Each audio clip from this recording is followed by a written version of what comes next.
Hello everyone, welcome back to Relax with Animal Facts. I am Steph Wolf, and today I am going to be learning with you about our furry, scaly, or possibly even slimy friends. In today's episode, we're going to be talking about another furry friend of ours, the wonderful Wolverine.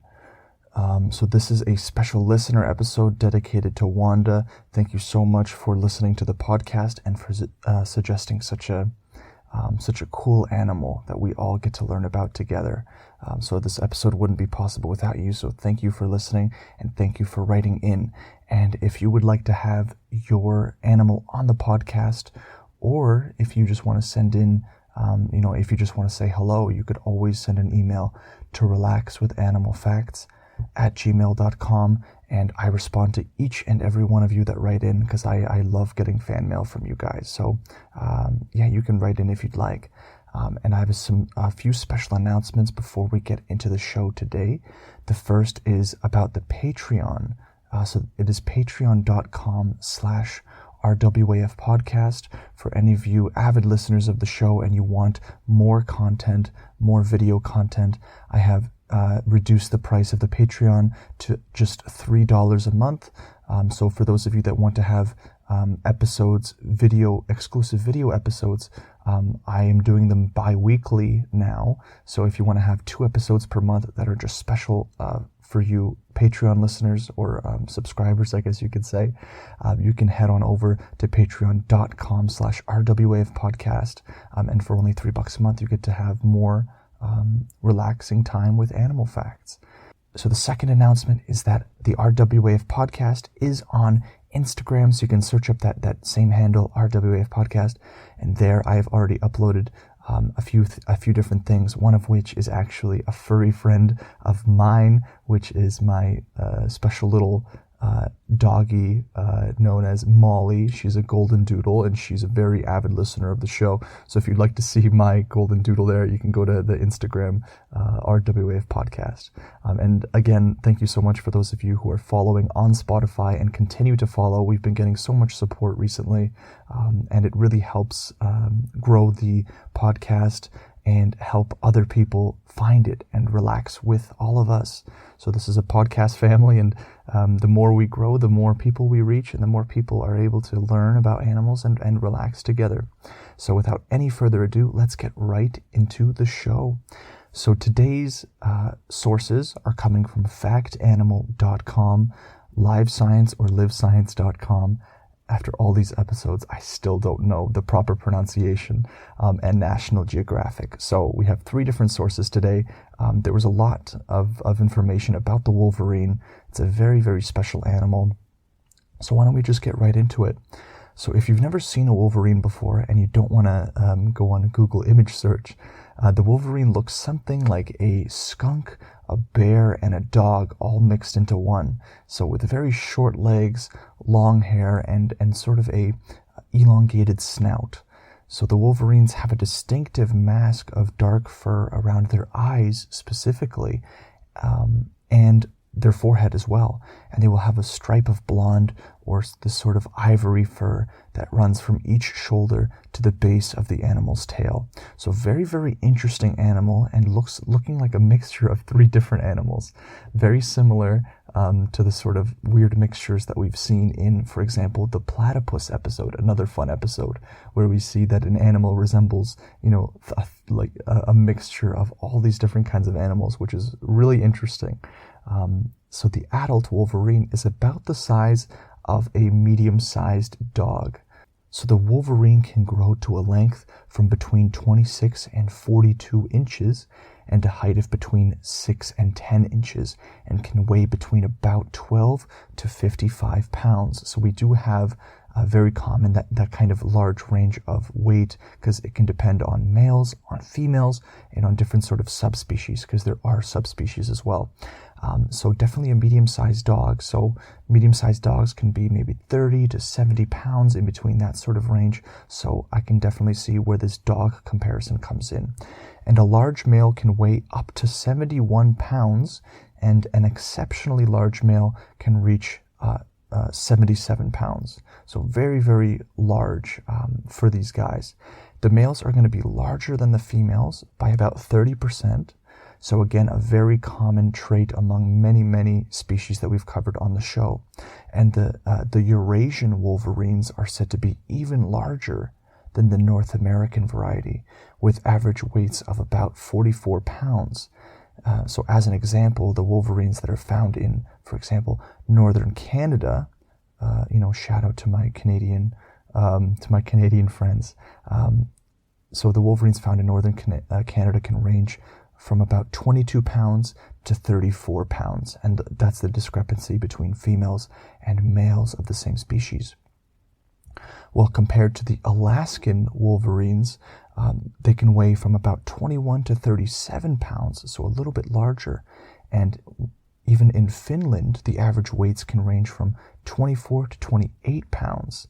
And in Norway, 22 to 32. So we see that in these different sorts of regions, we see differing sizes, and this can do with the specific, this can do with environmental pressures to select for heavier or for, and for less weight. So I don't know exactly because it doesn't say, but usually when we see these sorts of weight discrepancies, of the same species in different areas in the environment, it can do to things that it selects for members of the species to be certain weight because they survive. So that is what is most important. And the words powerful and versatile are definitely used to describe the predatory skills of the wolverine. So it will most often hunt for small or medium-sized animals, but it will sometimes take on it'll sometimes bite more than it can chew, I guess you could say. Sometimes it'll go for those very, very large animals. And it is not uncommon for a wolverine, so we're saying a medium-sized dog, to take down an animal as big as a deer, for example, which is super cool. However, the fairly normal prey of the wolverine are going to be animals such as mice, rabbits, voles, gophers, things like that. Even beavers, chipmunks, porcupines, which must take a skilled hunter to really get through to a porcupine. As we know, they have very, very sharp quills all around, so they're fairly armored, so their only exposed part is their belly, and that usually takes a good amount of effort to get to, and squirrels as well. So these guys are very, very versatile in their hunting. So wolverines are considered to be scavengers. So scavengers are these terms that are associated with certain animals that have to do with their eating habits. So an animal might be a carnivore and a scavenger just means that the majority of this animal's meals are made up of carrion specifically. So this has to do with already deceased animals. So animals that have already been taken down by another predator and are, there's bits and scraps left. Another very common animal in the scavenger category that feeds mostly on carrion, for example, would be the vulture, which is also another very cool animal to cover on the podcast. Very creepy looking, but nonetheless a fascinating animal. So wolverines find carrion in a few different ways. Sometimes, of course, they can stumble upon it by chance. Sometimes they will feed on it right after predators have had their fill, or they might actually rob a predator. So thievery in the animal kingdom is actually not very uncommon. It happens a ton, and it is good for the animal stealing it, of course, stealing the food. It is not so good for the animal on the blunt end of the deal. But for an animal to be able to steal prey means that they not only get food, but they conserve the energy needed to hunt for the food in the first place. So the animal that actually got the prey by, whatever, it could have been a chase, it could have been whatever it was, but they expended a certain amount of energy to get that animal. And for another member of the species to just come and steal it means that they get a double win. They get sustenance, and they also get the pleasure of saving their energy. So while it's not very nice, it is something that happens very, very often. So these animals are very solitary. So I of course don't think that this applies when they're mating, because the whole idea of mating for most animals that use the mechanism of sexual reproduction, of course you can't be exactly solitary. And animals being solitary isn't that rare of a deal. We've covered animals on this podcast a few times where they are indeed solitary. I mean, we've covered over 30 animals at this point, so you guys have a lot of material to go through. But we've seen so many animals, like for example koalas, right, being solitary animals. That's another awesome episode, so you can listen to that whenever you have time. And they need a lot of room to roam around. And individual wolverines may travel up to 15 miles in a single day in search of food. So for these guys, and they're kind of shorter sort of legs, 15 miles is not that small of a deal. This can be very taxing on their energy for sure. And wolverines will actually stash food for later. Also an interesting thing, because dogs do the same things. Many animals do these things because it can help for them to survive much, much longer. So although their eating styles have been referred to kind of a gluttonous sort of style, so just meaning that they gorge themselves as much as possible, whenever there is a lot of food available, for example, for a wolverine, I guess a lot must be truly, an all-you-can-eat buffet. The wolverine will store some in a little area where they, it doesn't say that they mark it or anything, but I suppose they would, or they could just maybe remember it, because these are their true animal instincts.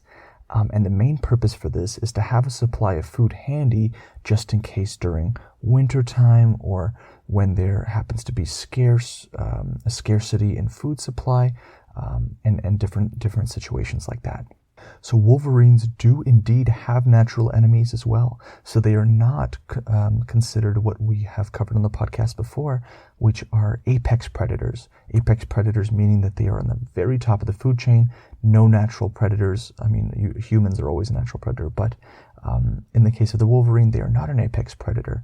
So they will oftentimes give up their territory should say wolves arrive in the area, because a pack of wolves could probably do quick work of a single wolverine. And of course, wolverines are solitary animals, so they're not going to be traveling in packs.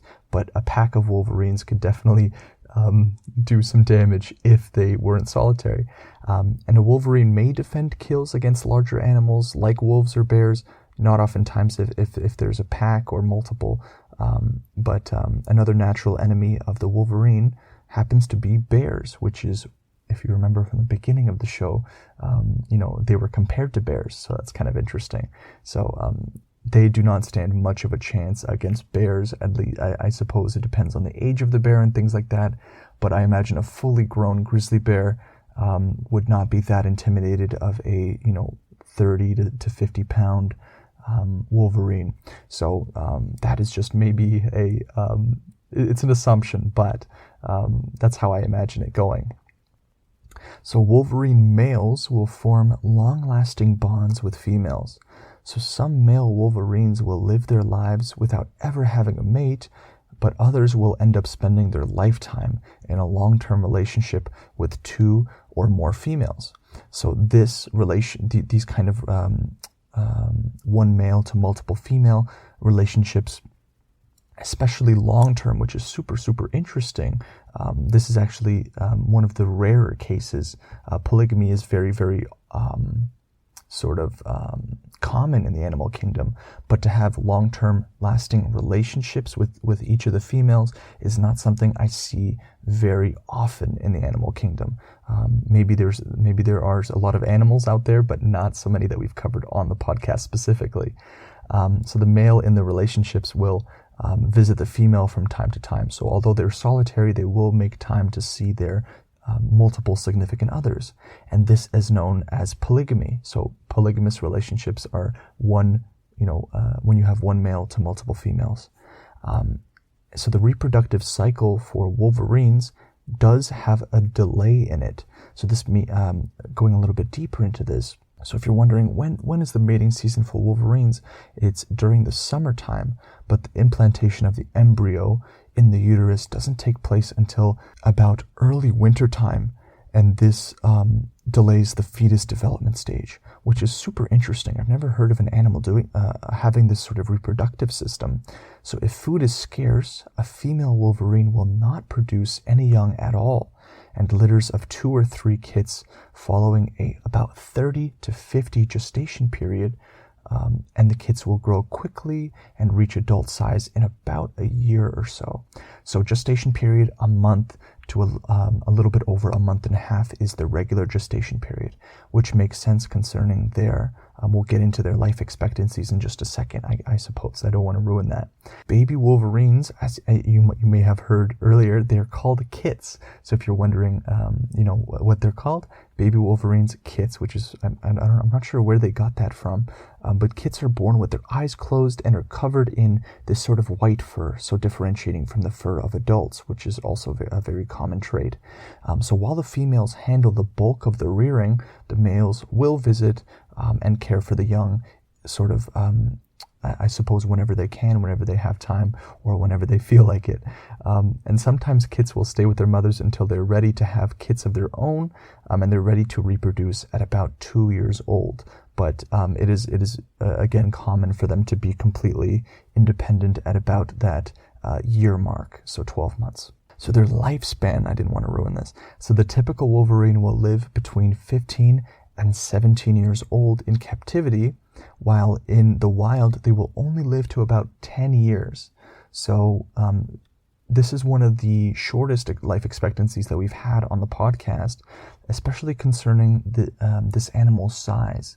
So being in that 50-pound range, 10 years is not that long of a life expectancy. And I wonder why that is specifically, but it didn't go into it that much, but I just suppose that's the way their genetics are, is, that's how long they live. So we're going to go through some quick facts here. So their habitat, we're talking about remote boreal forests and alpine tundra. So they have some range there, and they will be in places like Russia, Siberia, northern Canada, Alaska, certain places in America, the Nordics. So they do cover a fairly vast range. And their top speed is about 30 kilometers per hour, or about 20 miles per hour. So that is, for their size, of course the forelegs definitely help, but they move deceptively quickly, as many of these animals do, which is really cool. So the wolverines, they have these very heavy furs that are attractive to many different sort of trappers. So we're talking about human poaching here. And they were definitely a target in North America, and their fur was used to line parkas and things like that. But luckily today, these animals are protected in many areas, and they are, it's good to see that they are of least concern, meaning they are not at threat of extinction or anything like that. So that is awesome. So now we're going to go through some quick facts from Live Science. They always like to put these little facts here. So when a wolverine takes a step, its paw will spread to almost twice its original size as it presses against the ground. And this will make it easier for wolverines to walk on snow. It is like these built-in snowshoes. So those of you that don't live near, there's even some of you, I'm sure, who haven't even seen snow in real life before. But as someone who lives in Canada, snow is a very, very, common thing. Of course, the snow will vary depending on which part of Canada you live in and things like that. Of course, I don't have to wear snowshoes to school every day, which is fantastic. But the way snowshoes work, by having this extra amount of surface area, it helps for animals to not dig too deep into the snow and to have a much easier time traversing deep pockets of snow. So that's very cool that they have these sort of built-in snowshoes. And other members of the weasel family will include animals like sea otters, one that we just covered on the podcast, which many of you liked, which I'm very happy about. Skunks as well, badgers, and ferrets. So let's get into the name of the of the Wolverine. Where does it come from? So the Wolverine's scientific name is gulo gulo, which comes from the Latin word gulo, of course, which means glutton. So I think that's very, very cool. So this is I assume coming from the fact that they can eat a large amount in a single sitting. But Wolverines are also called skunk bear, quick hatch, which is apparently of Native American origin, carcajou, which is French for Wolverine. I'm sure I butchered that. For those of you that speak French out there, you can send me an email, and I'm probably going to get a mail for this. But I'm going to say carcajou because I don't. It's spelled Carcajou. They're also called glutton and stink bears, as we just covered. So they're called all these sorts of different things, but the scientific name, gulo gulo, the word gulo coming from the word glutton in Latin, which is, I think, very, very cool. So now we're going to finish off this podcast with the special listener mail. So this is where I read your mail that you send in to me. I always love reading this on the show. So this one is from Emmy. Emmy didn't write where they were from, but Emmy writes, "Hey, I listen to your podcast and I really enjoy it. It's really fun learning about all the animals, and I love the way you structure the podcast with facts. Could you do an episode on snails? It could be any type. I just think snails are really cool. Thank you, Emmy." So thank you so much for writing in and for listening to the show. I personally think, as well as many of you out there that are part of this podcast family here, that snails are definitely a cool animal to cover, and I maybe even next episode we'll do snails. But definitely snails. I think that they're I do not know as much about them as I could, and these guys are they're in my backyard. They're in a lot of our backyards. They're fairly common, but we don't know much about them. So I think it would be very cool. So thank you so much for writing in, Emmy, and thank you for the compliment of how I structure the podcast with facts. I appreciate that. So if you would like to send me an email or have your podcast animal on the show, you can go ahead and send an email to relaxwithanimalfacts@gmail.com, and I will reply to you 100%. I reply to all of you because I appreciate your support so much. So for those of you that want to hear more of Steph Wolf and more about extinct animals, on the Patreon we have covered the saber-toothed tiger, woolly mammoth, the dodo bird. So it's a lot of fun, and you can go to patreon.com/rwafpodcast, and for only $3 a month you can get access to all those previous episodes and upcoming. So thank you all so very much for your support. I hope you enjoyed the episode, and I will see you on the next podcast episode with the next animal. Take care.